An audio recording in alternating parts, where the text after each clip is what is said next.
Y arrancamos entonces. Avisa cuando esté activando. Listo. Por un lado, y ahora activo acá en el Google el Meet para hacer las dobles.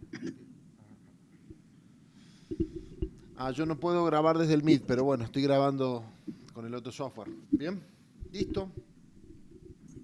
Sí, no hay drama. Sí, mientras quede grabado. Perfecto.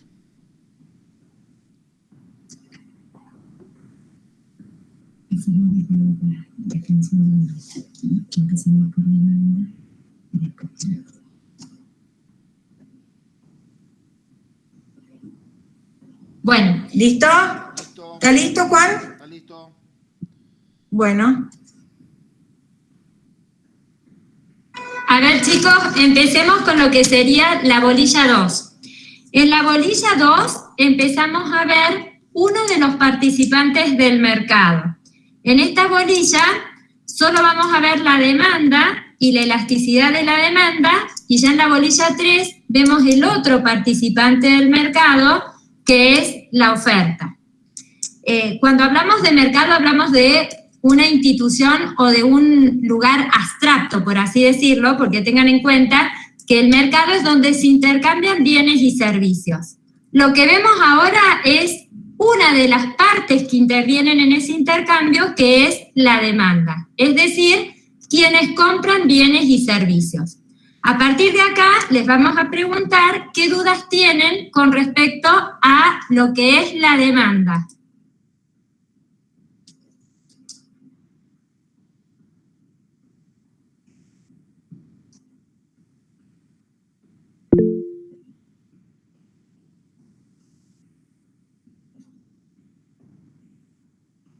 ¿Hay dudas con respecto a esto? La demanda la vemos del lado del comprador.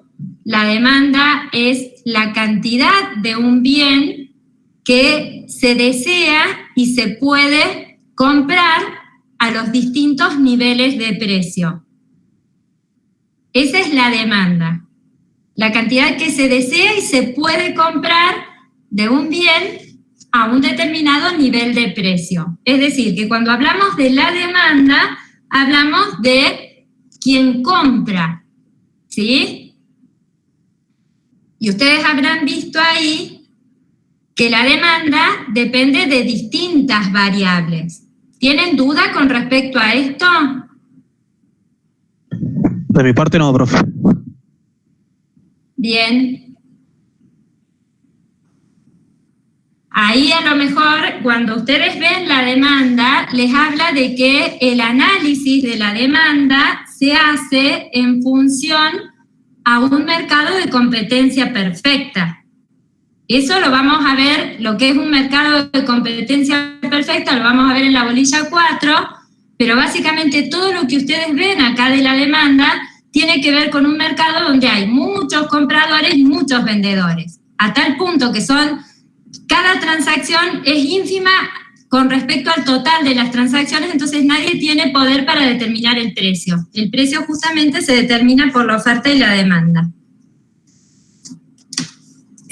Bueno, no sé qué les parece a ustedes, en qué caso se expande la demanda, se contrae la demanda, o es solamente el que vemos el concepto. Bueno, un poco también ustedes lo que tienen que entender es que cuando hablamos de demanda, depende de distintas variables. La principal variable de la que depende la demanda es el precio del bien que ustedes quieren demandar, ¿sí? Entonces, si yo les digo, bueno, ¿de qué va a depender que ustedes a lo mejor se compren un jean? Y bueno, va a depender del precio, va a depender del ingreso que ustedes tengan, va a depender del precio de los otros bienes, porque a lo mejor no prefieren un jean y prefieren un jogging, por así decirlo.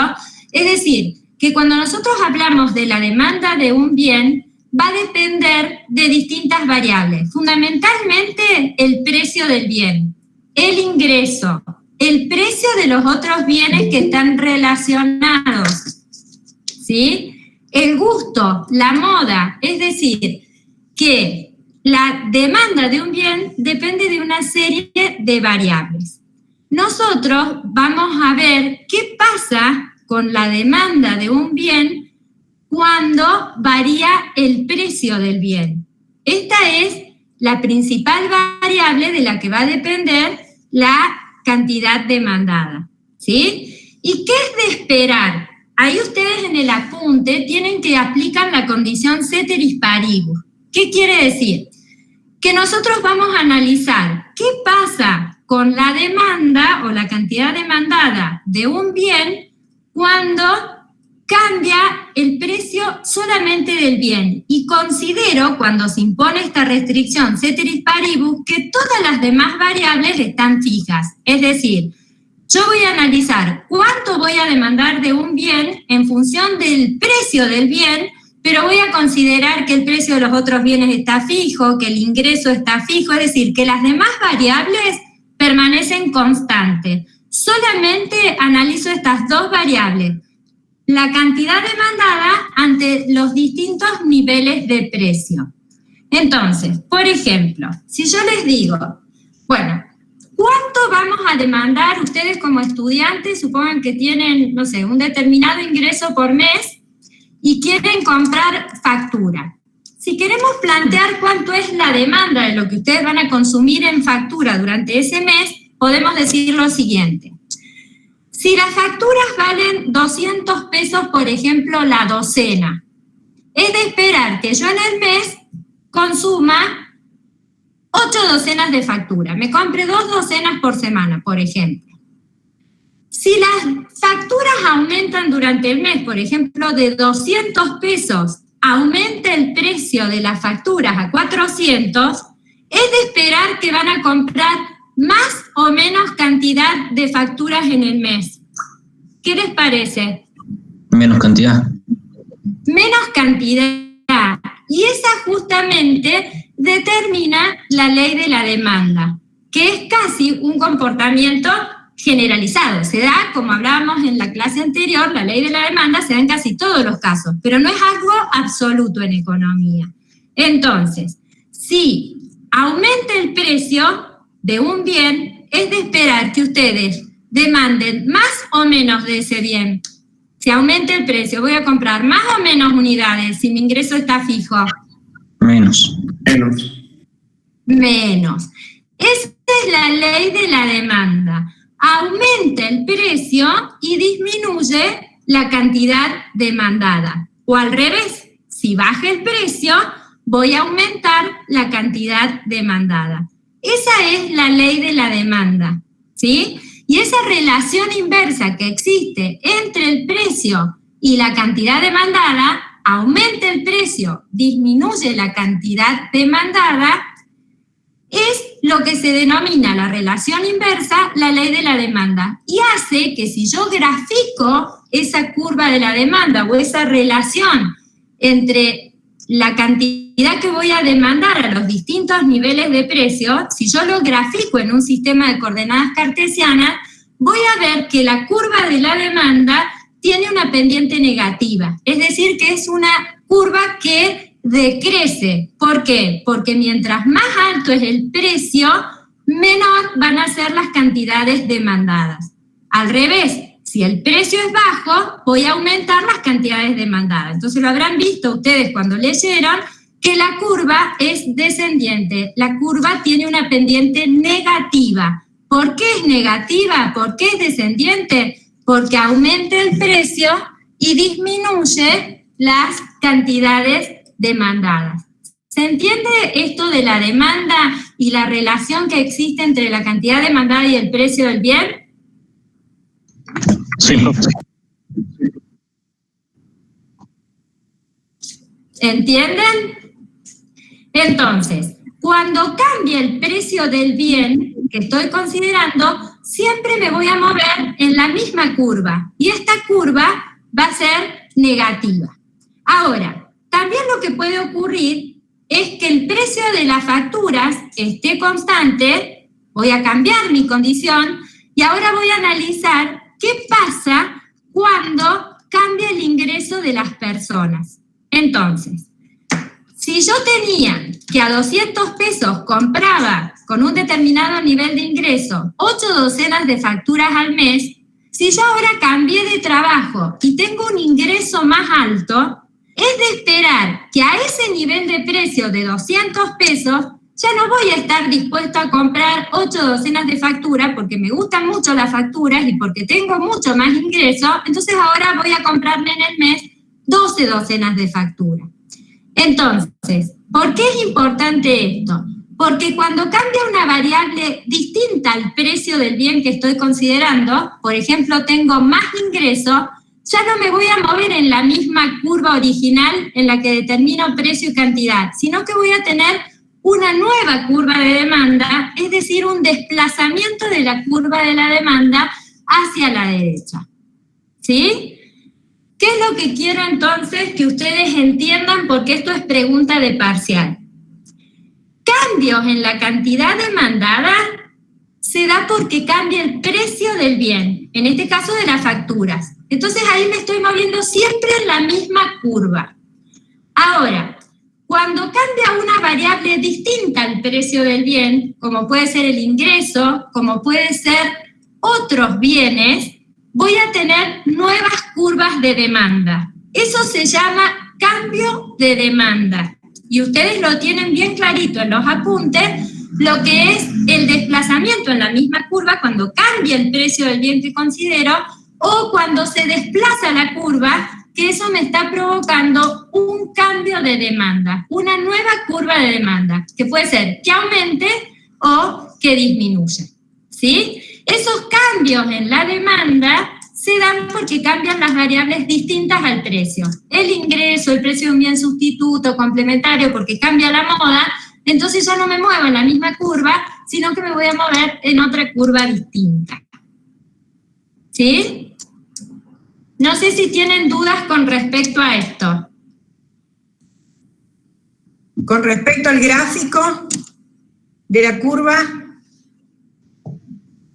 De mi parte no, profe. A ver, otros chicos que tengan dudas de esta parte.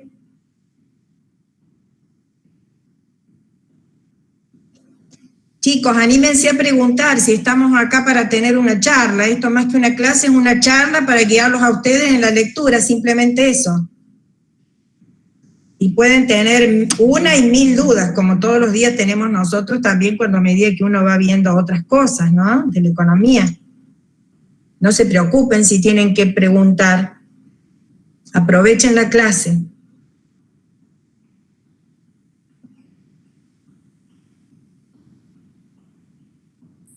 No, profe, de mi parte no, está muy claro el asunto. Bueno, qué bien que lo van entendiendo. Esto que les decía la profe de cómo cambian las cantidades demandadas y cómo cambia la demanda, en general lo que responde es un comportamiento de una ley de la economía que, como yo les decía, al no ser una ley exacta, las leyes de la economía no se cumplen en el 100% de los casos. Entonces, hay en ciertos casos que los cambios que se producen en esas cantidades de demanda, por ejemplo, con respecto al precio, no son iguales en todos los segmentos de la curva. Ustedes han visto que una curva de demanda, que en realidad se representa como si fuera una recta, ¿no? Pero se le dice curva de la demanda porque hay veces que tienen formas de curva porque no es, digamos, proporcional, sino que a los efectos de ser entendido más fácilmente se hace generalmente en los libros de forma como una recta con los cambios proporcionales. Esa recta, ¿no es cierto?, tiene una pendiente negativa, como le dijo la profe. ¿Por qué? Porque a medida que el precio aumenta, las cantidades disminuyen, pero en forma general. Esos cambios no se dan igual en todos los segmentos. Cada curva representa infinitos puntos dentro de la curva que van a ser infinitas personas o infinitos agentes que van a comprar ese bien o ese servicio. Esos infinitos puntos que va a haber, que representan pequeños mercados dentro de la curva, lo que vamos a analizar es que puede haber segmentos de ese mercado que tienen, ante cambios en el precio, distintos comportamientos. Algunos pueden cambiar mucho, es decir, cambio en el precio va a producir una gran caída en la cantidad. Ustedes dicen que a medida que el precio aumenta, la tendencia general es a disminuir las cantidades.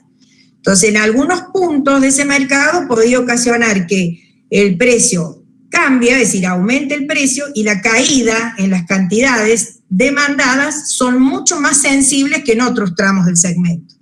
Y esto tiene que ver, como yo les decía a ustedes, porque los agentes económicos no tienen una conducta homogénea, todos el 100%. Algunos el precio no es una cuestión relevante para tomar las decisiones de compra, y para otros sí, es muy importante. También tiene que ver con las características del producto.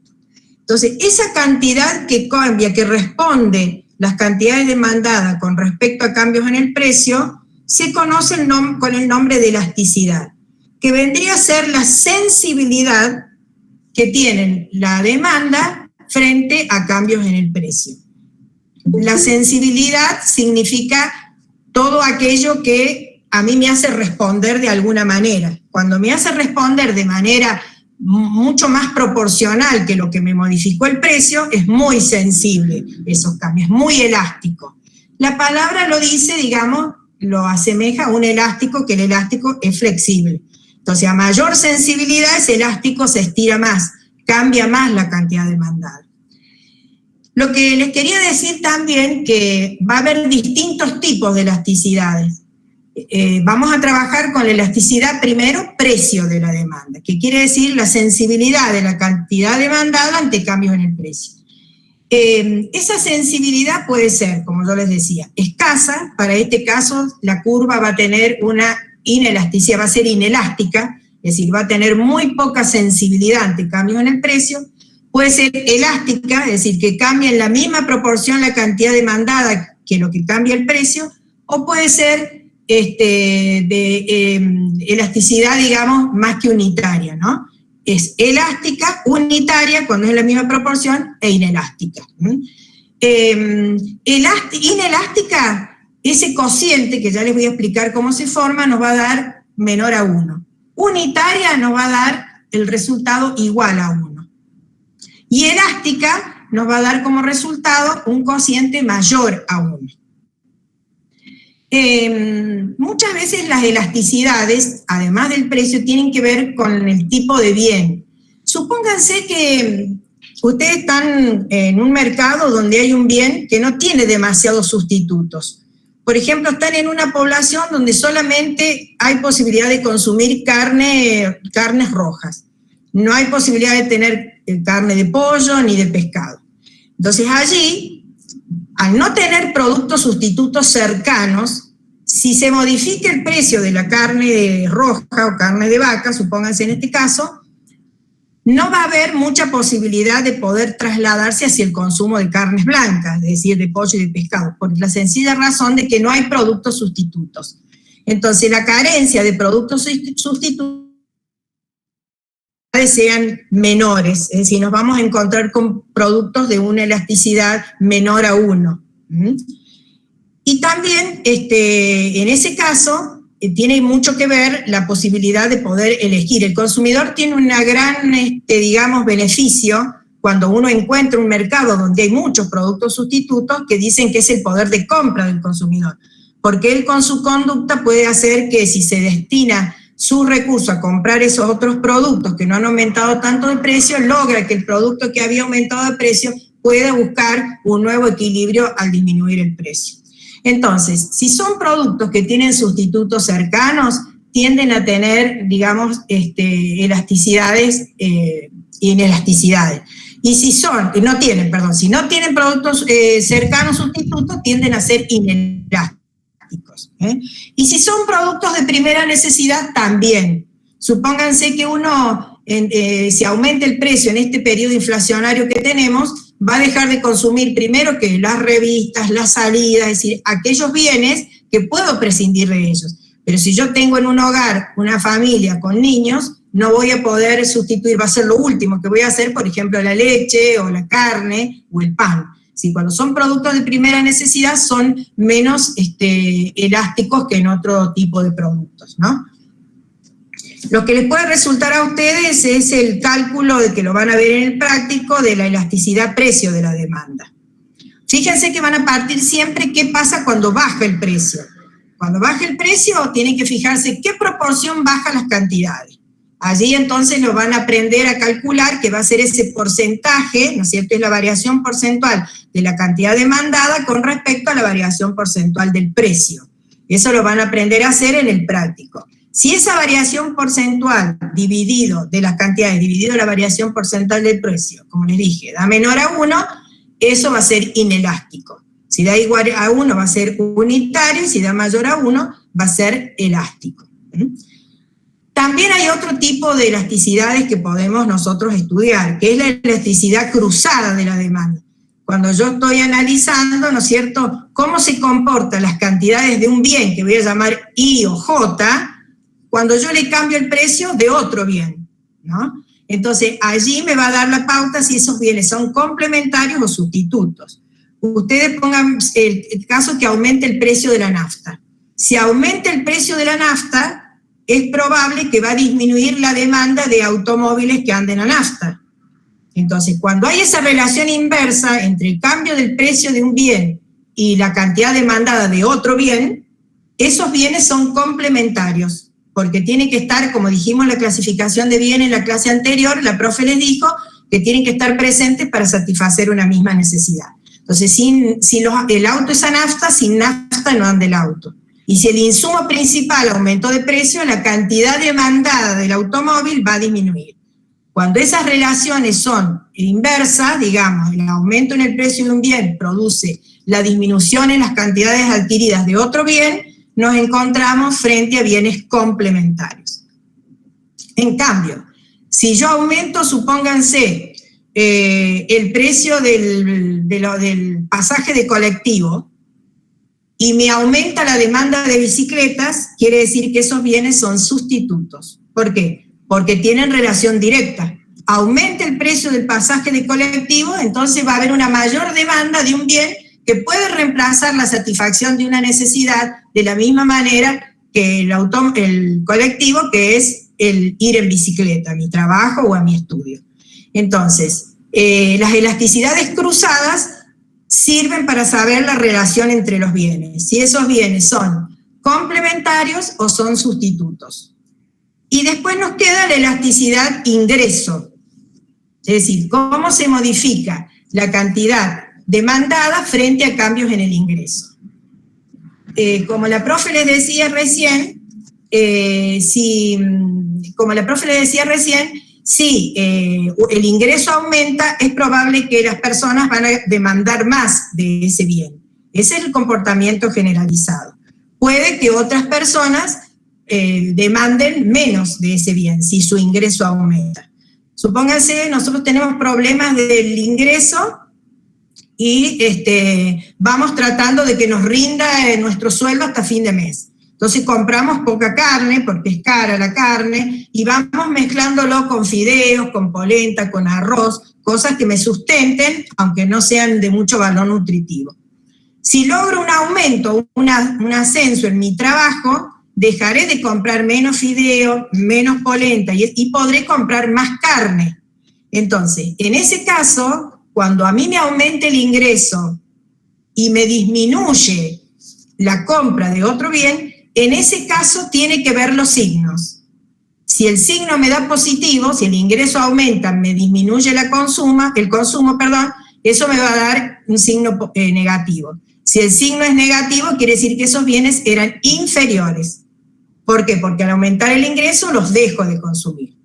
Allí había una inquietud cuando comenzamos la clase de un alumno que no se daba cuenta si tenía que tomar valores absolutos o valores relativos cuando calculaba la elasticidad. Siempre se toma valores absolutos, no teniendo en cuenta el signo, salvo en esta circunstancia del ingreso. En ese caso, cuando es el ingreso, sí tienen que tener en cuenta el signo, porque si la razón o el cociente me da signo negativo, quiere decir que ese bien es inferior. El cálculo de las elasticidades es muy importante, se estudia en las investigaciones de mercado, en el marketing, porque me va a dar a mí la base para la estrategia competitiva. Si yo tengo una empresa y ese mercado al cual va dirigido mi producto es muy elástico, es decir, mayor a 1, la elasticidad precio, quiere decir que no voy a poder salir a competir en el mercado por calidad de producto. Es decir, no voy a poder salir a competir en el mercado por un precio que responda a un producto diferenciado, porque no voy a tener la respuesta esperada, sino que voy a tener que salir a competir por precio, tratar de trabajar con un posicionamiento en precios, trabajando mucho sobre los costos para tratar de competir por precio, porque la elasticidad para ese segmento es muy importante, la elasticidad precio. Entonces, esto lo utilizan mucho en la parte de economía, las investigaciones en mercado, en marketing, para poder ver las estrategias competitivas de acuerdo a las elasticidades. No sé qué otra dudita que tengan de esta parte.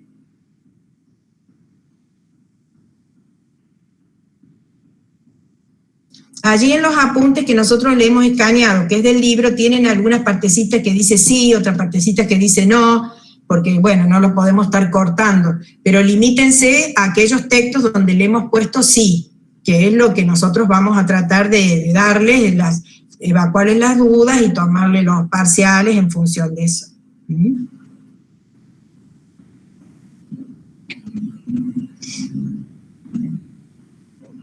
A ver, ¿qué duda se le origina en esta bolilla 2? Básicamente en la bolilla 2, ¿qué tenemos? Demanda, la relación o la función demanda, quiere decir que la demanda depende de distintas variables, la principal variable es el precio del bien, también existen otras variables que determinan la demanda, el ingreso, el gusto, la moda, el precio de los otros bienes. Muy importante, la demanda la expresamos a través de una tabla o a través de un gráfico.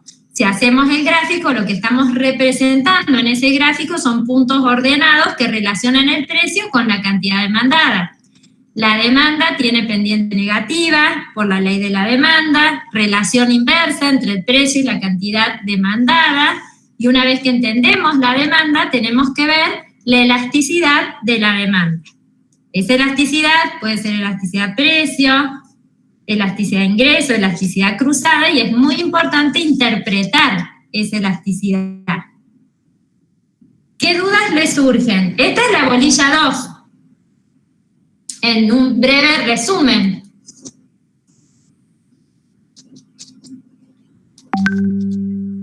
Profe. Sí. Consulta. Entonces, si mi demanda es elástica, yo voy a competir, digamos, en el mercado por precio. Si es elástica, sí, con respecto al precio, vos vas a competir en el mercado por un posicionamiento en precio. Es decir, vas a tratar de ser dentro del mercado, vender al menor precio posible, por lo que vas a tener que trabajar con la estructura de costos.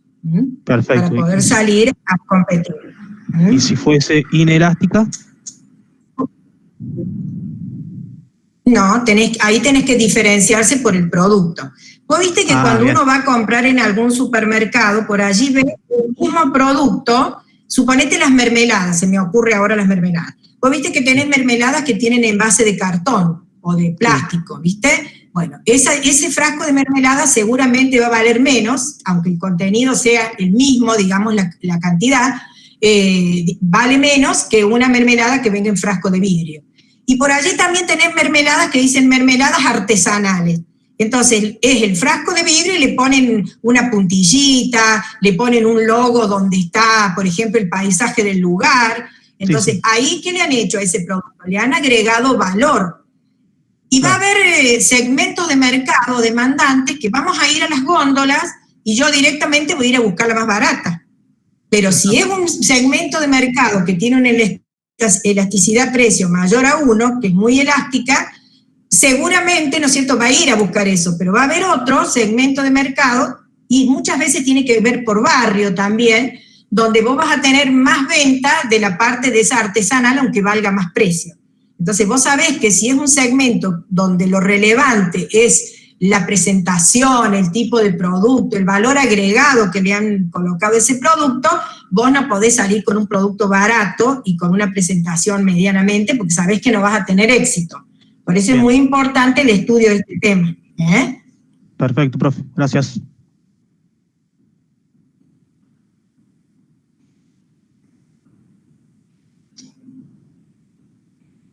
¿Qué otra duda? A ver. ¿Qué dificultad les puede surgir? Que les quede para poder resolver el práctico. Profe, en el chat le preguntaron sobre el Sí. ejercicio 6. ¿Cómo? No te escuchamos bien, Wilson. El ejercicio se resuelve el día miércoles. En el chat. Los ejercicios se van a resolver el día miércoles con los profesores de práctico. Siempre vamos a tener esta situación de tener los lunes 1 hora para aclararle las dudas que les pueda generar la parte teórica. Y los miércoles van a tener la consulta de la parte práctica. La clase anterior o la semana anterior fue atípica porque el lunes fue feriado. Pero la idea es que en 1 hora nosotros así, con un breve resumen, podamos sintetizar la bolilla 1 para que ustedes puedan entender y resolver los prácticos. Y el miércoles le hacen las consultas que generan el práctico a los profes de práctico, que ellos ya han subido inclusive el práctico resuelto.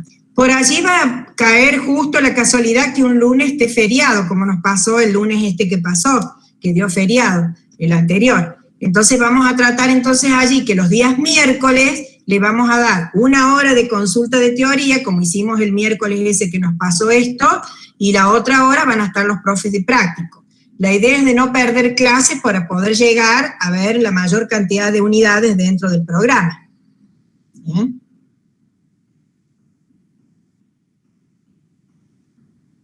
Fíjense que estas son bolillas básicas de la economía, son fáciles pero son básicas, o sea, estos conceptos tienen que ser entendidos porque después van a ir repitiendo en las próximas bolillas.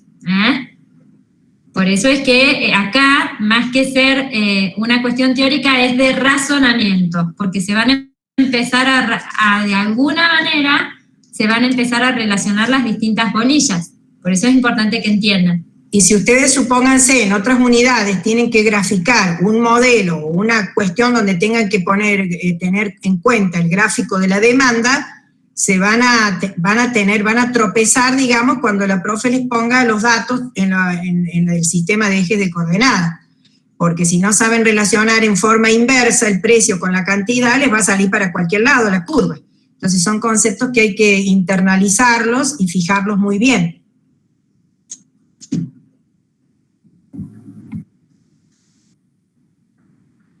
¿Se dan cuenta la diferencia que hay entre elástico, inelástico o unitario? ¿Se dan cuenta eso? Ustedes tienen que tratar, chicos, de ir leyendo, bien leyendo varias veces, digamos ya medio estudiando la parte teórica para que saquen bien todas las dudas que tengan en esta clase, porque si no es como que están anotando y después no le van a encontrar, digamos, el razonamiento para esto. Yo sé que es tedioso por allí, pero hay que poner el esfuerzo en ir viendo las partes teóricas, ¿sí? En la parte de la consulta ustedes saben qué preguntar. Bueno, y de elasticidad, ¿qué otra duda tienen?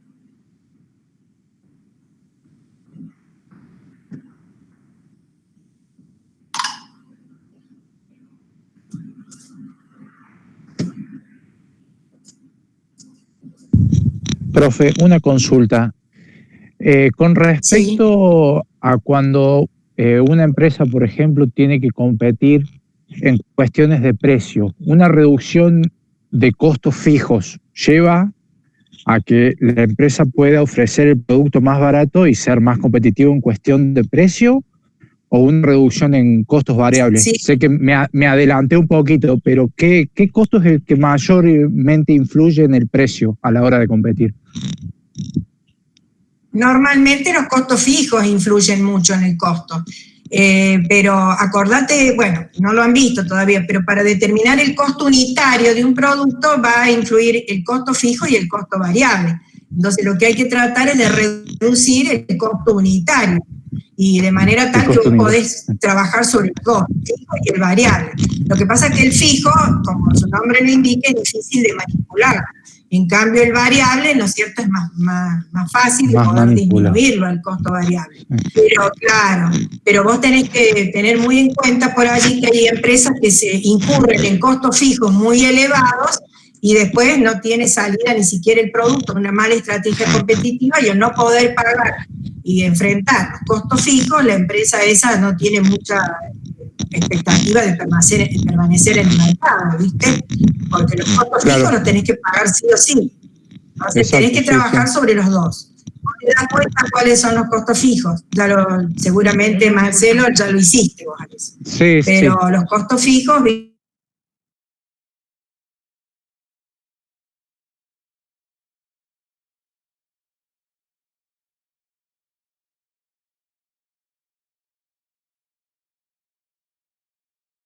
Exacto. Sí, perfecto.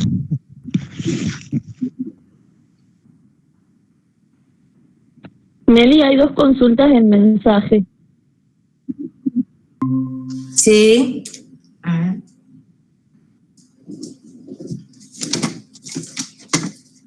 ver. 2 consultas en el chat. Sí. Esperen que, a ver un poquitito. Es que nos habíamos quedado arriba. A ver. Sí, una duda dice que los bienes se pueden ver según su carácter, naturaleza o función. Excluibles, rivales, públicos y privados.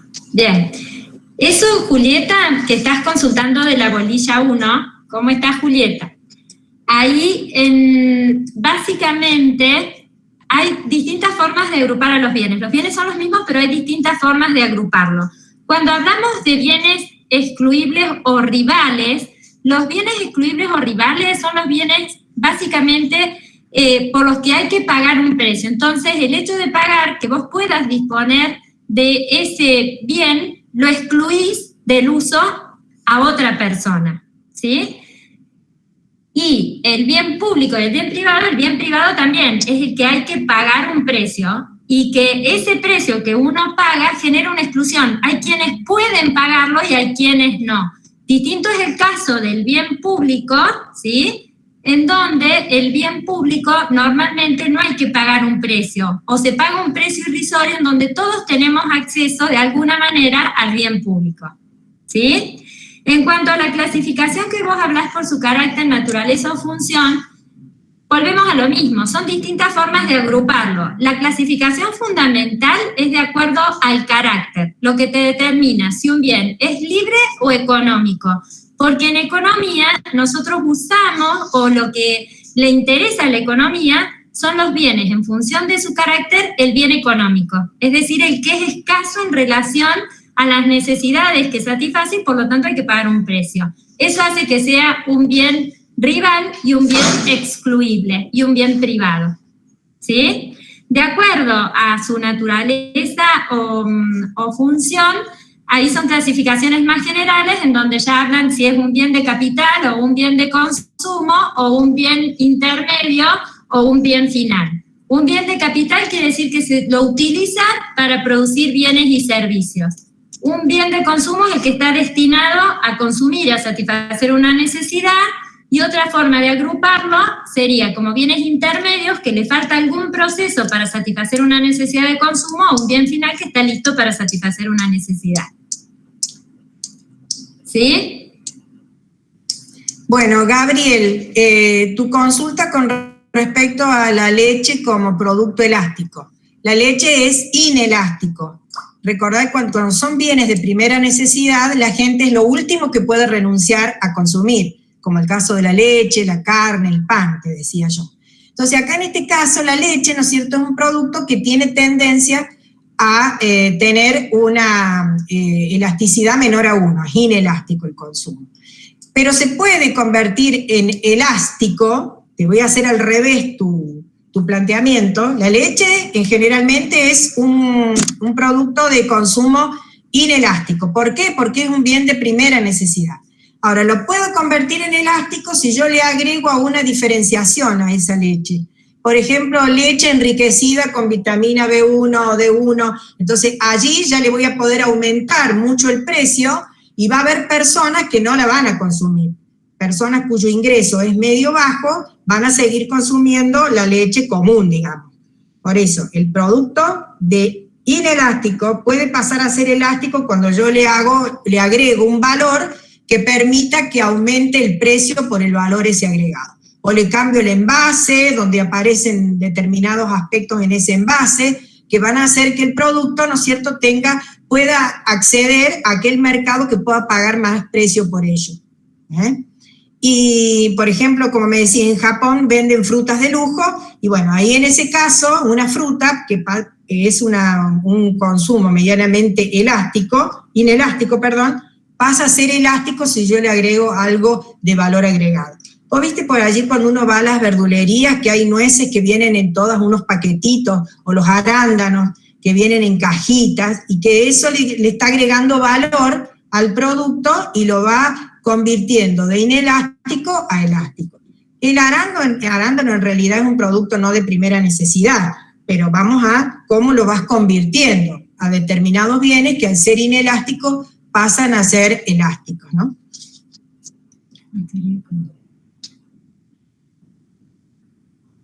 Bueno, ¿entendiste entonces, Gabriel? Que la leche es un bien de primera necesidad, como el pan, como la carne, entonces son bienes que tienen un comportamiento inelástico generalmente. ¿Lo puedo convertir elástico? Sí, pero lo tengo que agregar un valor, de manera tal que ese producto se diferencie, ¿no?, por producto. Tengo una estrategia de diferenciación por producto.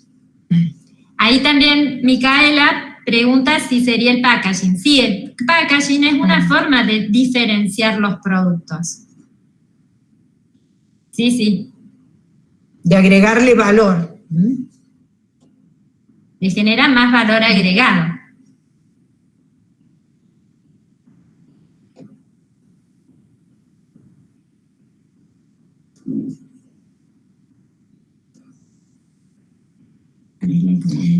Aquí Rebeca, no me quedó claro en la unidad 1 la teoría económica.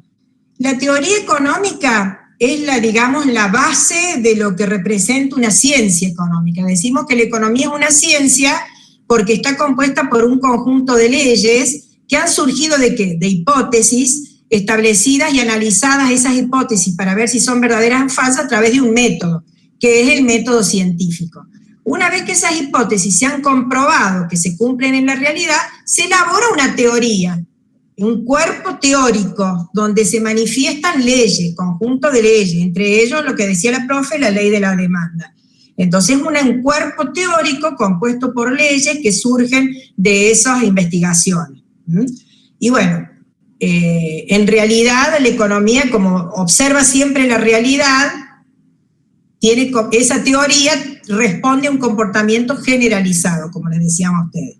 La ley de la oferta, la ley de demanda, no quiere decir que todas las personas van a tener ese mismo comportamiento, como les decíamos, pero es la generalidad. La teoría ese es el cuerpo de leyes y de normas que van a estar establecidos dentro de la ciencia económica. ¿Estamos, Rebeca? No sé si les quedan muchas más dudas. Recuerden que en una hora se corta, o sea que a las 16 se va a cortar. A las 17. 17, perdón. No sé si tienen más dudas. De mi parte no, profe. Bueno, recuerden que el miércoles, a ver si les surge alguna, nos quedan unos 10 minutitos, pero para que sepan, por si se corta, es porque se cumple el tiempo, y tengan presente que el miércoles va a ser la clase de práctico. Simplemente nos quedan unos minutitos más si surgen dudas, pero si se llega a cortar, nos estaríamos viendo el miércoles con los profes de práctico. ¿Puede un producto ser complementario de un servicio? ¿Y sí? Sí. Totalmente. Hay bienes que son el complemento fundamental de un servicio. El servicio aéreo con el avión, por ejemplo. ¿Se dan cuenta?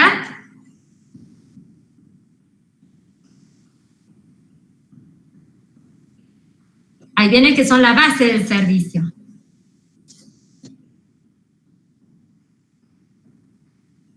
A ver, ¿qué otra duda les queda?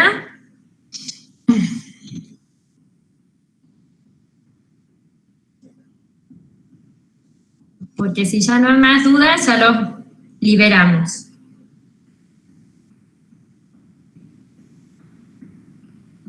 Ya la semana que viene vamos a comenzar con la otra parte. Que es la oferta y la elasticidad de la oferta. Lo mismo que vimos de la demanda, vamos a ver de la oferta. No se dejen estar, vayan leyendo que tienen todo el material disponible y el material responde a los contenidos del programa. Bueno, nos vemos entonces el miércoles, chicos. ¿A qué hora, Gaby? El miércoles a las 15 va a ser la clase de práctico. Vamos a estar todos los profes, pero quienes van a estar explicándoles el práctico son Juan y Florencia. Entonces, el miércoles o mañana a la tarde van a estar recibiendo la invitación. Si ustedes saben que hay chicos que tienen problemas para conectarse, yo creo que ya deberíamos estar todos incluidos en el listado cuando nosotros notificamos el link. Si ustedes conocen que hay alguno de los compañeros que está quedando fuera de la invitación, que por favor se nos comunique a los mails nuestros de las profesoras o los profes de práctico, ¿sí? Para invitarlos a incorporarlos también a las clases, Bueno, entonces, chicos, será hasta el miércoles a las 15 horas. ¿Estamos? Y no se duerman en los laureles, vayan leyendo. Nos quedamos los profes de práctico. Chao, chao. Los profes.